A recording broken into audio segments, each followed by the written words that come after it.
Hi friends, welcome back to my channel. என்னிடையே என்ன விலாகுன்னு பார்த்தீங்கன்னா, எங்கள் அம்மா இறந்து 1 வருஷம் ஆகுது. ஸோ அன்றைய நாள் என்னெல்லாம் நடந்துச்சு அதுதான் வந்து நீங்கள் பார்க்க போகிறீங்க. சப்ஸ்கிரைப் பண்ணாதவங்க ப்ளீஸ் சப்ஸ்கிரைப் பண்ணுங்கள். சப்ஸ்கிரைப் பண்ணிவிட்டு வீடியோ பாருங்கள். காலையில் 4 மணிக்கெலாம் வந்து நாங்கள் கிளம்பிட்டோம். ரிஷி தூங்கிட்டு இருக்க டைம் பார்த்திங்கன்னா 4:05. டக்குன்னு அவனை எழுப்பி ரெடி பண்ணிட்டேன். இப்போ பார்த்துக்கோங்க, 4:10க்கு வந்து அவன் ரெடி ஆகிட்டான். ரெடியாகி எப்படி உட்காந்துருக்கான்னு பாருங்கள். அவனுக்கு தூக்கம் வருது, என்னாலும் வந்து எல்லோரும் கிளம்பிட்டாங்க, நம்மளும் கிளம்பணும் அப்படின்னு வந்து ரெடியாகி உட்காந்துருக்கான். அந்த வாட்சும் கிளாஸும் வந்து கீழே வைக்க மாட்டேங்கிறான். வாட்ச் கட்டியே ஆகணும் அப்படின்னு. நாங்கள் அதனால் காலையிலே வந்து கிளம்பிட்டோம். சீக்கிரமாக போய் வந்து பலி தர்ப்பணம் பண்ணணும். அம்மாவோட ஃபேமிலி மெம்பர்ஸ் கூட பிறந்தவங்க அவங்க வந்து வருவாங்க கூட. விஷ்ணு பகவானோட 10 அவதாரங்களில் 6வது அவதாரம் பார்த்திங்கன்னா பரசுராமர். ஸோ அவரோட கோயிலுக்கு போய் தான் நாங்கள் வந்து பலி தர்ப்பணம் பண்ண போகிறோம். இந்த கோயில் எங்கே இருக்குதுன்னு பார்த்தீங்கன்னா திருவனந்தபுரத்தில் இருக்குது. இந்த கோயிலில் டெய்லியுமே வந்து பலி தர்ப்பணம் நடக்கும். நாங்கள் நிறைய வாட்டி வந்து இங்கே வந்திருக்கோம். எங்கள் அப்பாவுக்கு எல்லாருக்கும் வந்து நாங்கள் இங்கே தான் வந்து பலி போடுவோம். எங்கள் அம்மாவுக்கு வந்து பலி தர்ப்பணம் நான் தான் பண்ணணும். இங்கே இந்த கோயிலில் வந்து பெண்களும் பண்ணுவாங்க, ஆண்களும் பண்ணுவாங்க, 2 பேருமே பண்ணலாம். ஸோ எங்கள் அம்மாவுக்கு எல்லா முறையும் நான் தான் பண்ணேன். ஆனால் வந்து ஆண்டு பலி வந்து 1 மாதத்துக்கு முன்னாடி என் ஹஸ்பண்ட் சொல்லிட்டாங்க, அவங்க தான் போடுவேன் அப்படின்னு. நான் போடுறேன் அப்படின்னு வந்து ஒரு வார்த்தை சொல்லிட்டாங்க. அதுக்கப்புறம் நான் நிறைய வாட்டி வந்து சொன்னேன், நான் போடுறேன் அப்படிலாம் சொன்னேன். இல்லை நானே போட்டுக்கிறேன் அப்படின்ட்டாங்க. சரி, அதுக்கப்புறம் நான் எந்த இதுவுமே சொல்லலை, அவங்களே போடட்டும் அப்படின்னு. நான் கேட்கும்போது அவங்க சொல்லுவாங்க, உங்கள் அம்மா வந்து என்கிட்ட தான் போட சொல்கிறாங்க, நான் போட்டால் தான் திருப்தியாக இருக்கும் அப்படின்னு சொல்கிறாங்க அப்படின்னு. நானும் அதை அப்படியே விட்டுட்டேன். கடைசியில் எங்கள் ஹஸ்பண்ட் தான் வந்து போட்டாங்க. எங்கள் அம்மாவுக்காக பலி தர்ப்பணம் பண்ணாங்க. நாங்கள் ஒரு சின்ன ட்ராவல்ஸ் பிடிச்சி தான் போயிருந்தோம். போய் பலி தர்ப்பணம்லாம் பண்ணிவிட்டு நாங்கள் வீட்டுக்கு வந்து கிளம்பிட்டோம். வர வழியிலே வந்து மார்னிங் பிரேக்ஃபாஸ்ட் எல்லாம் சாப்பிட்டு தான் நாங்கள் வந்து வந்தோம். பேக்ரவுண்ட் வந்து மியூசிக் ஓடுது வண்டியில். ஸோ அதனால் வந்து ஒரிஜினல் சவுண்டு வந்து போட முடியல. ரிஷி பார்த்திங்கன்னா என் கூட பேக் சீட்டில் உட்காந்துக்கிட்டு அவன் வந்து காமிச்சிட்ருக்கான், அம்மா அங்கே பாருங்கள் அப்படின்னு வந்து காமிச்சிட்ருக்கான். அது இதுன்னு வந்து சும்மா என்னை கூப்பிட்டு காமிச்சிட்டே இருக்கான். நீங்களே வந்து அந்த வாய்ஸை கேட்டிருந்தீங்கன்னா உங்களுக்கே வந்து சூப்பராக இருக்கும் பார்க்குறதுக்கு. அவ்வளோ அழகாக இருந்துச்சு. அம்மே தோ அதோ அப்படின்லாம் வந்து சொல்லிகிட்டு இருந்தான். ஸோ இந்த ஆண்டு பலிக்கு நாங்கள் காலையில் பலி தர்ப்பணம் பண்ணுவோம். அதுக்கப்புறம் மத்தியானம் வந்து சாப்பாடு வச்சு அம்மாவுக்கு வந்து படையல் மாதிரி பண்ணுவோம். அப்புறம் வந்து ஒரு ட்ரெஸ்ஸும் வைப்போம். சாப்பாடு எல்லாமே வந்து கேட்ரிங் சொல்லிட்டோம். ஏன்னா வீட்டில் வைக்கிறது அளவுக்கு வந்து எனக்கு பெருசாக வந்து அவ்வளோ பேருக்கெலாம் குவான்டிட்டியாக வந்து எனக்கு வைக்க தெரியாது.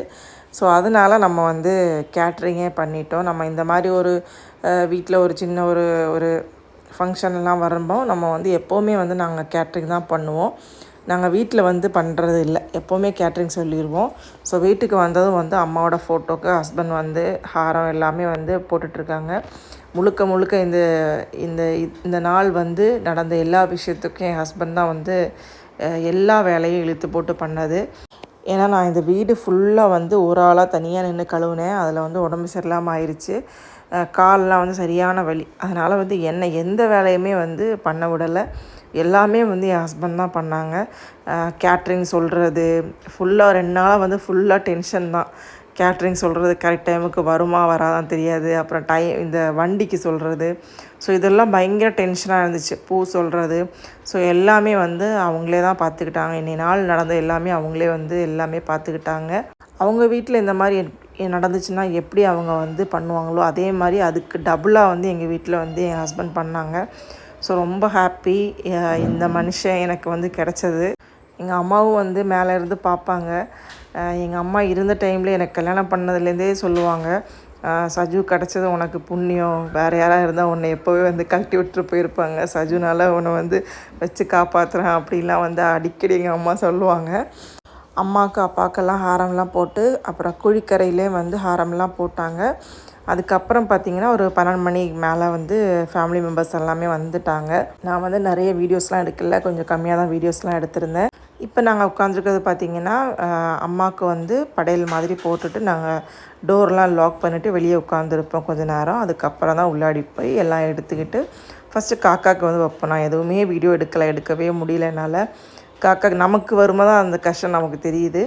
காக்காவுக்கு வந்து சாப்பாடெலாம் வச்சுட்டு அதுக்கப்புறம் தான் எல்லாருக்கும் வந்து நாங்கள் கொடுத்தது. விளம்புறதுக்கு உண்மையாக சொல்லணும் ஃபுல்லாக வந்து பசங்க எல்லாருமே வந்து ஹெல்ப் பண்ணாங்க. அவங்க தான் எல்லாமே வந்து விளம்புனது எல்லாமே பண்ணது.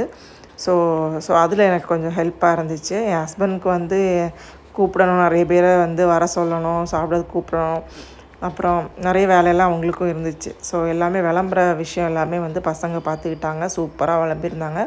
இது பார்த்திங்கன்னா எங்கள் அம்மாவுக்கு வச்ச சாப்பாடு, அதை நான் தான் சாப்பிட்டுட்ருக்கேன். நம்ம படையல் போட்ட சாப்பாடு வந்து நம்ம வாரிசுங்க யாராச்சும் சாப்பிட்லாம். ஸோ அப்படி நான் தான் வந்து சாப்பிட்டேன். நான் கூப்பிட்ட எல்லாருமே வந்து வந்திருந்தாங்க. ஒரு வீட்டுக்கு ஒருத்தர் வச்சாலும் வந்து எல்லாருமே வந்திருந்தாங்க. அதனால் எனக்கு ரொம்ப ஹாப்பி. நான் கூப்பிட்ட யாருமே வந்து வரல அப்படின்னு சொல்ல முடியாது, எல்லாருமே வந்தாங்க. ஸோ அதனால் எனக்கு ரொம்ப ஹாப்பி. ஸோ இது எல்லாமே வந்து எங்கள் அம்மாவோட வழக்கப்படி தான் நடக்குது. எங்கள் அம்மாவோட நானும் எங்கள் ஹஸ்பண்டும் வந்து வேறு காஸ்ட்டு. ஸோ எங்கள் அம்மாவோட காஸ்ட்டு படி தான் வந்து இது எல்லாமே வந்து நடக்குது.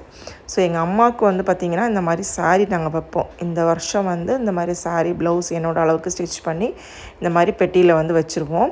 41 அன்னைக்கு எங்கள் அம்மா இறந்து 41 அன்னைக்கு நாங்கள் வந்து ஒரு சாரீ இந்த மாதிரி வந்து படையல் போட்டப்போ சாரீ வச்சுருந்தோம். வச்சு நாங்கள் பெட்டியில் வச்சுருந்தோம். அந்த சாரீ தான் இப்போ நீங்கள் பார்க்குறீங்க, எங்கள் ஹஸ்பண்ட் எடுக்கிறாங்க. ஸோ அதை எடுத்துகிட்டு புது சாரியை வந்து நாங்கள் பெட்டிக்குள்ளாடி வச்சுருவோம். இந்த புது சாரியை வந்து அடுத்த வருஷம் எடுப்போம். அடுத்த வருஷம் எடுத்து அடுத்த ஆண்டுக்கு வந்து அம்மாவுக்கு புது சாரி வைப்போம். ஸோ அந்த மாதிரி ஒரு பழக்கம் வந்து எங்கள் வீட்டில் இருக்குது. இது எல்லார் வீட்டிலையும் இருக்குமா அப்படின்னு எனக்கு தெரியல. ஸோ எங்கள் அம்மா வழக்கப்படி அந்த மாதிரி வந்து இருக்குது.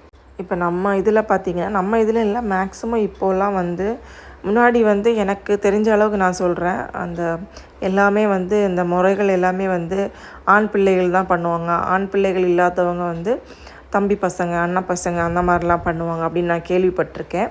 பெண் பிள்ளைகள் வந்து பெருசாக பண்ணுறது இல்லை அப்படி தான் நான் நினைக்கிறேன். இப்போலாம் அப்படி இல்லை. எல்லாமே வந்து பெண் பிள்ளைங்க இருந்தாங்கன்னா கண்டிப்பாக பெண் பிள்ளைகள் வந்து பண்ணுவாங்க. இப்போ எங்கள் அம்மாவுக்கும் சரி எங்கள் அப்பாவுக்கும் சரி எல்லா முறைகளும் நான் தான் பண்ணேன். கொல்லி வைக்கிறதுலேருந்து எல்லாமே நான் தான் பண்ணேன். எல்லா முறைகளும் நான் தான் பண்ணேன். ஸோ அதனால் திருவள்ளத்தில் போய் நம்ம திருவள்ளம் கோயிலில் வந்து பெண்களும் வந்து பலி போடுவாங்க. எல்லா பெண்களும் வந்து அவங்க அப்பாவுக்கு அம்மாவுக்கு இறந்தவர்களுக்கு முன்னோர்களுக்கெல்லாம் வந்து பலி போடுவாங்க. அதே மாதிரி தான் நானும் வந்து எல்லா முறைகளையும் பண்ணேன். ஆனால் என்னோடய அம்மாவோட ஆண்டு வந்து என் ஹஸ்பண்ட் போடுறாங்க அப்படின்னு அவங்க விருப்பப்பட்டு சொன்னதுனால நான் அவங்கள்ட்டே வந்து கொடுத்துட்டேன். அவங்களே வந்து பலி தர்ப்பணம் பண்ணாங்க. போன வருஷம் வாங்கின சாரீ வந்து எனக்கு ஞாபகமே இல்லை. 41 அன்னைக்கு ஒரு 5 நிமிஷத்தில் கடையில் போய் வாங்கின சாரீ, என்ன சாரீ வாங்கினேன்னு எனக்கு ஞாபகம் இல்லை. அந்த டைமில் எனக்கு எதுவுமே வந்து இது இல்லை, ஒரு முறைக்கு வைக்கணும் அப்படின்னு சொல்லி ஒரு சாரீ வாங்கிட்டு வந்தேன். எல்லோரும் மத்தியானம் சாப்பிட்டு கொஞ்சம் ஈவினிங் தான் வந்து வீட்டுக்கு கிளம்புனாங்க. நைட்டுக்கு பார்த்திங்கன்னா நான் அப்புறம் வந்து கொஞ்ச நேரம் தூங்கினேன். என்னால் வந்து முடியல, எந்திரிச்சு நிற்கவே முடியல, அவ்வளோ டயர்டாக இருந்துச்சு. நைட்டுக்கு வந்து ரிஷிக்கு தோசை ஊற்றி கொடுத்தேன். நான் வந்து மத்தியானம் சாப்பிட்டது மாதிரியே நான் வந்து இந்த மாதிரி இலையில வந்து விளம்பி நான் சாப்பிட்டேன். எனக்கு அது வந்து ரொம்ப பிடிக்கும், இலையில வந்து இந்த மாதிரி சாப்பிட்றது. அப்புறம் பாயசமும் இருந்துச்சு. நாங்கள் வந்து இந்த மாதிரி ஆண்டுக்கு நான்வெஜ் எல்லாமே வைப்போம். சிலவங்க நான்வெஜ் வைக்க மாட்டாங்க. மீன், சிக்கன் எல்லாமே வந்து அம்மாவுக்கு பிடிச்ச ஐட்டம் எல்லாமே வந்து வைப்போம். ஸோ அன்றைய நாள் வந்து அப்படியே முடிஞ்சிருச்சு. இது அடுத்த நாள் காலையில் நடக்கிறது. காலையில் பார்த்தீங்கன்னா என் ஹஸ்பண்ட் எந்த வேலையும் என்னை பண்ணவே விடலை. நீ போய் ரெஸ்ட் எடு, நானே பார்த்துக்கிறேன் அப்படின்னு இந்த பாத்திரங்கள் எல்லாமே வந்து இழுத்து போட்டு தனியாக உட்காந்து கழுவிட்டுருக்காங்க. என் ஹஸ்பண்ட் வந்து கழுவுறாங்க. ரிஷி வந்து எல்லாமே எடுத்து இந்த மாதிரி கமத்தி வச்சுருக்கான் பாத்திரங்கள் எல்லாமே. நான் பெட்ஷீட் பிரித்து கொடுத்தேன். அதுக்கப்புறம் நான் வந்து ஒரு பாத்திரம் எடுத்து காமிச்சு கொடுத்தேன் எப்படி பண்ணணும் அப்படின்னு. நான் கமத்தி வச்சு வந்து அவனுக்கு காட்டி கொடுத்தேன். அதே மாதிரி போய் எல்லா பாத்திரம் வந்து எடுத்து கொண்டு வச்சுருக்கான் ரிஷிக்கு இந்த மாதிரி வேலை பார்க்குறது ரொம்ப பிடிக்கும். அவ்வளோதான் ஃப்ரெண்ட்ஸ், இந்த வீடியோ நான் இதோட முடிச்சுக்கிறேன். இந்த வீடியோ உங்களுக்கு பிடிச்சிருந்தா லைக், சப்ஸ்கிரைப் பண்ணுங்கள். பாய்.